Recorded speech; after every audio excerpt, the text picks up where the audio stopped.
Informasi pembuka ini disadur dari berbagai sumber tentang keadaan pandemi COVID-19, kasus pertama di Indonesia, dan penyebarannya di seluruh dunia. 2 warga Indonesia yang positif terinfeksi virus corona disebut telah melakukan kontak dengan warga negara Jepang dan warga Jepang.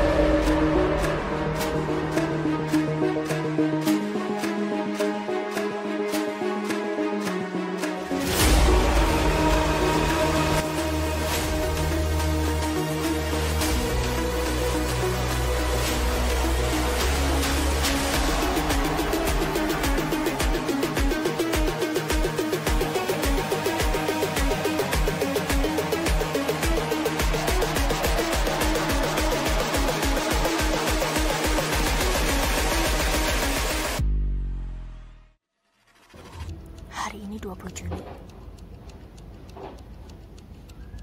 Corona juga belum pergi. Serem ya?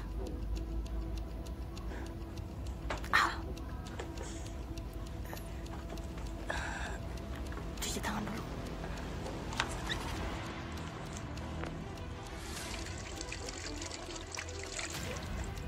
Informasi berikut tadi merupakan berita dan data yang mungkin saja penting karena berdasarkan fakta. Tapi kita juga perlu tahu, penting tidak selalu sama dengan bermanfaat. Terus kita mau ngapain?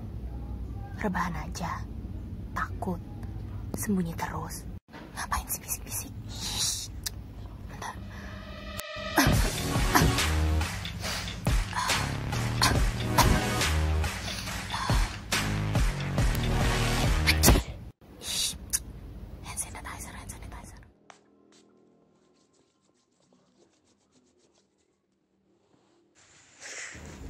Diskusi aja.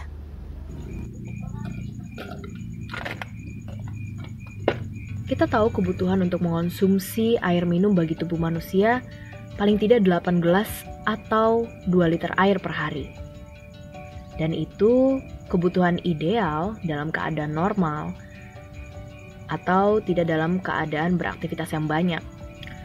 Singkat kata, normalnya dalam sehari kita meminum 2 liter air. Tapi kenormalan itu bisa menjadi relatif berdasar keadaan.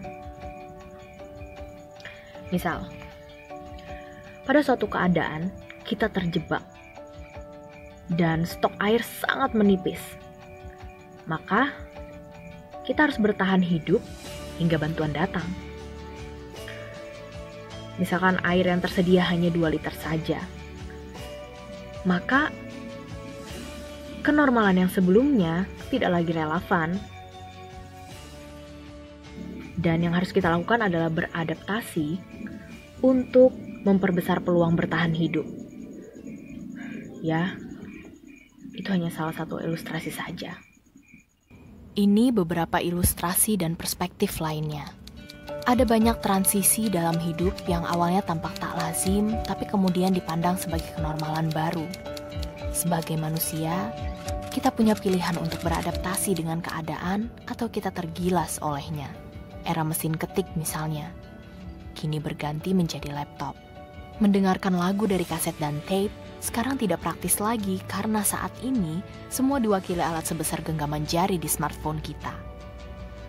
Mengabadikan foto juga tidak lagi perlu menebak-nebak hasilnya seperti era analog, karena era digital mempermudah kita menyortir hasil terbaik dari jepretan kamera. Sama dengan saat dulu, era orang tua atau kakak-kakak kita melihat TV, memukul-mukul TV agar gambarnya jadi lebih jernih, kini cerita itu ada dalam kenangan dan nostalgia. Oh ya, buat yang lahir di tahun 2000-an seperti saya, mintalah cerita pada generasi sebelum kita di mana mayoritas ibu-ibu bergantung pada minyak tanah untuk memasak. Ada pertentangan cukup besar ketika harus beralih ke gas, sebelum akhirnya menjadi terbiasa dan keadaan sekarang semua menjadi lebih praktis karenanya. Ada juga pertentangan ketika pengguna kendaraan roda 2 diwajibkan mengganti helmnya menjadi standar.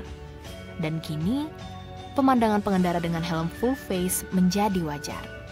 Keadaan-keadaan itu hanya sebagian kecil dari transisi budaya dalam kehidupan. Yang sebenarnya, kita juga hampir setiap waktu mengalami transisi dalam perilaku. Pada setiap perubahan, kita dituntut beradaptasi.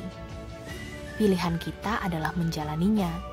Menjalani dengan kebiasaan agar apa yang kita lakukan tidak menjadi keterpaksaan. Menjalani dengan kepekaan agar naluri kita tidak tumpul pada kemanusiaan. Tapi kali ini tidak sama dengan itu semua. Karena kita juga harus menjalaninya dengan kewaspadaan. Kita tahu COVID-19 belum juga reda. Kita hidup berdampingan dengan corona tanpa pernah bisa melihat wujudnya. Sementara kita perlu menjalani aktivitas normal agar ekonomi tetap berputar dan roda kehidupan tetap berjalan.